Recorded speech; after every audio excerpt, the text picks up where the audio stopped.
Halo semua, balik lagi di channel YouTube aku. Udah lama banget aku nggak ngisi konten di YouTube ini. Aku mau ngabarin karena beberapa bulan lalu lagi sibuk. Aku daftar PhD ceritanya, dan insya Allah kalau semua lancar, aku bakal mulai PhD aku di Oktober. Jadi konten kali ini aku bakalan share sedikit tentang tips terpilih buat grant di PhD atau doctoral school di Eropa. Saksikan terus, stay tune.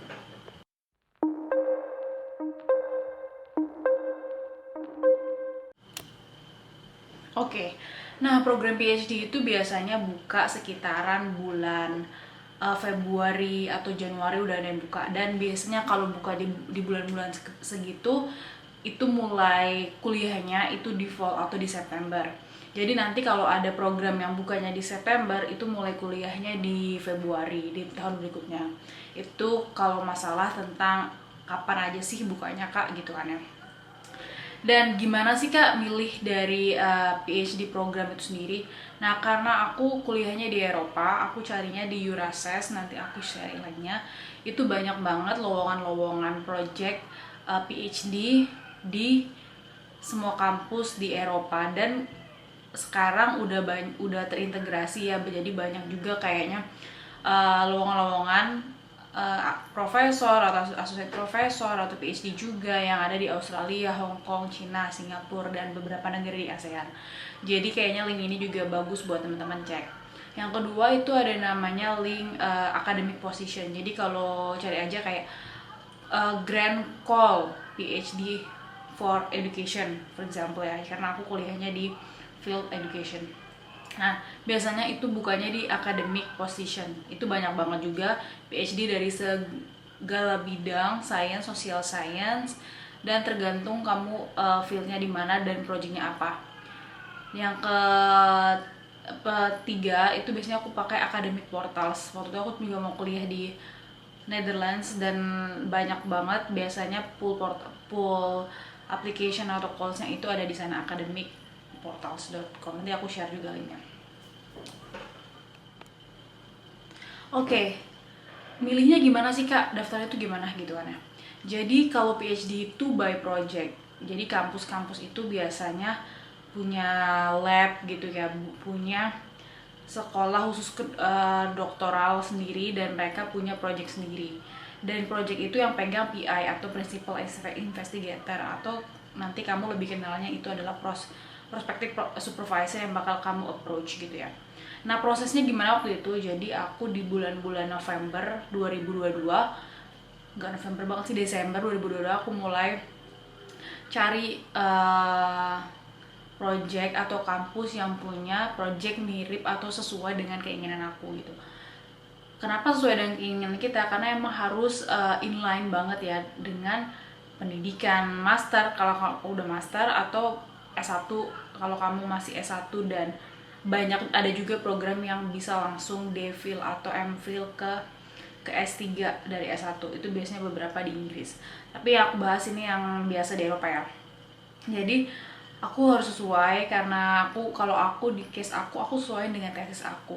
Jadi aku fokus di digital tech atau digital integration in early childhood, dan aku fokus banget cari project-project di kampus-kampus yang buka lowongan untuk doctoral student position atau early researcher position atau PhD position. Dan ada dua kemungkinan, biasanya ada yang self funded atau kamu bayar sendiri kuliahnya, dan yang kedua itu grant atau STEM atau nyebutnya early researcher employment gitu. Nah, aku apply ini karena ya why not gitu kan, ya bisa dibayarin kuliah kan, dan itu digaji. Dan itu prosesnya dimulai, applicationnya dimulai di bulan Januari Februari. Jadi ya Januari buka dan Februari tutup.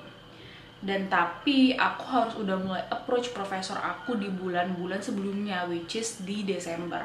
Jadi aku email, terus aku perkenalkan diri, aku kirim CV aku. Jadi lebih kayak kira-kira profesornya mau nggak ya aku jadi bagian timnya, karena di aplikasi PhD itu sendiri di pendaftarannya, di formulirnya akan ada satu persyaratan endorsement letter dari prospective supervisor, yaitu profesor yang tadi aku hubungin. Nah, makanya prosesnya emang dimulai dari sebelum application ya, karena nggak sekedar reference letter dari kampus sebelumnya, tapi perlu endorsement letter atau surat pendukung dari profesor yang bakal jadi supervisor kita. Itu sih long short story-nya. Oke, apa sih Kak poinnya biar kepilih PhD gitu, biar kepilih ketika daftar gitu ya? Buat teman-teman yang mau daftar PhD, perlu diingat lagi bahwa PhD itu adalah komitmen yang panjang gitu ya, bisa 3-5 tahun. Jadi bener-bener tahu bahwa oh ini loh yang aku mau lakuin, aku mau menjadi mahasiswa PhD gitu, dan itu bakal komitmen yang panjang di satu project tertentu gitu kan ya.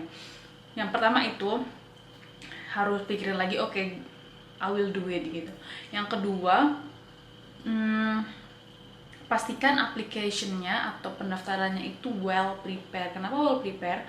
Karena ini PhD, bukan daftar S1, bukan daftar S2 ya. Jadi bayangin kalau kamu udah pernah daftar S2 atau daftar beasiswa, bayangin seberapa besar effort yang kamu taruh di satu, seberapa besar upaya yang kamu taruh ketika nyiapin. Nah, itu berikan lebih gitu, karena di PhD itu sendiri, terutama kalau kamu mau dapat grant atau STEM atau bentuknya employment, itu biasanya diambil cuman 1 atau 2 per project. Jadi mereka setiap buka vacancy, setiap buka lowongan itu biasanya dipilih cuma 1 atau 2.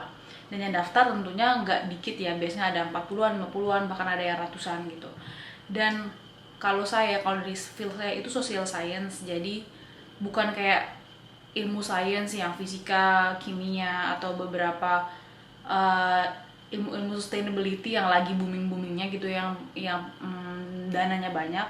Yang social science sebenarnya nggak sebanyak itu buat PhD, dan ketika nggak sebanyak itu akan banyak banget pendaftarnya gitu. Bisa dibayangkan misalkan waktu saya daftar, biasanya itu sangat transparan ya, jadi dibagi gitu siapa aja yang daftar di tahun itu, di periode itu. Nah, kita bisa tahu profil mereka kalau kita kepoin kan ya.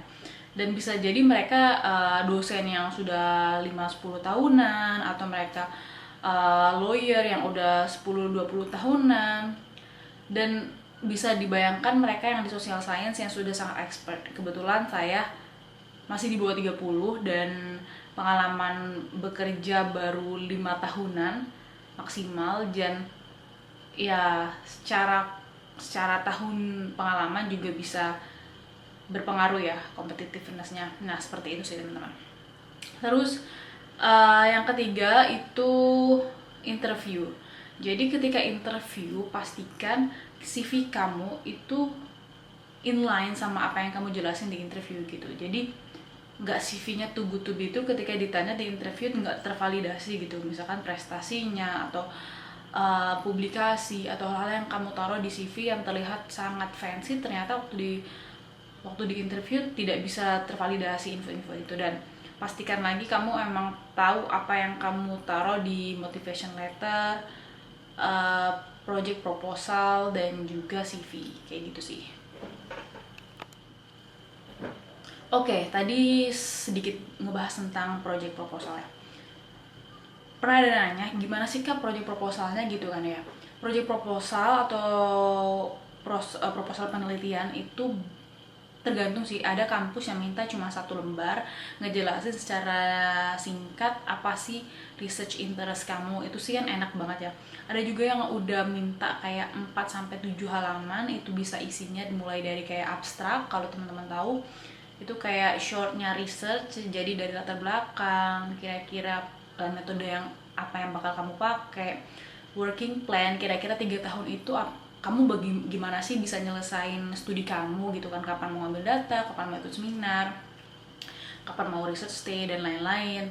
Dan semuanya ada yang minta sedetail itu. Tapi menurut aku di awal-awal ketika kalian mau mulai daftar, seenggaknya kalian bisa tarik dari tesis kalian, kira-kira mau gak sih ngelanjutin dari tesis itu, dan sejauh mana tesisnya bisa dibawa nanti buat ke PhD programnya gitu. Dan itu bisa jadi bridging atau salah satu pengantar buat research proposal. Jadi seenggaknya kalian tahu interest kalian di mana sih buat riset, apa yang kalian mau kerjakan di sepanjang 3 atau 5 tahun studi itu gitu. Itu sih kalau buat riset proposal. Jadi jangan terlalu bingung dan overthinking. Biasanya kampus pun ada template dan juga sudah ada poin-poin yang apa yang harus di cover di research proposal itu sendiri. Oke, sekarang aku coba summary ya. Kalau misal mau di summary gimana sih Kak step by stepnya daftar PhD waktu itu gitu. Yang pertama, jadi setiap kamu memulai apapun itu di awal tahun, bisa jadi di awal sebelum kamu kontak profesor tadi yang di bulan Desember itu, aku biasanya bikin tracker list. Jadi nggak cuma satu aku daftarnya, jadi di tracker list itu aku kumpulin semua informasi kampus-kampus mana aja yang punya project-project sesuai keinginan aku. Di sana kan biasanya di bulan November akhir 2022 aku bikin tracker list, isinya semua informasi tentang kampus, nama projectnya, terus nama supervisor yang aku harus hubungin, terus misalkan kamu concern tentang dananya berapa yang bakal dikasih dan durasi belajarnya berapa. Jadi informasi itu aku taruh, terus aku list kira-kira ada 4-10an gitulah.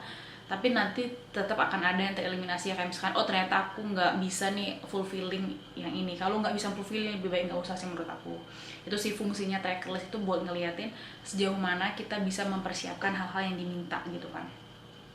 Yang kedua, langsung siapin research proposal. Bikinlah yang sesuatu yang extended abstract. Apa itu extended abstract? Nanti kalau teman-teman pengen aku bikin konten tentang itu juga aku bisa bikin konten tentang itu. Jadi intinya kayak abstrak tapi lebih longer, tapi lebih agak komplit ya, jangan terlalu short gitu. Seenggaknya ada introduction, short methodology, dan juga expected outcomes. Nggak perlu udah selesaikan expected outcome sama working plan kalian gitu. Bikin yang udah komplit kayak gitu, jadi seenggaknya pun kalau minta lebih kurang dari itu, kalian udah punya yang komplit gitu lah.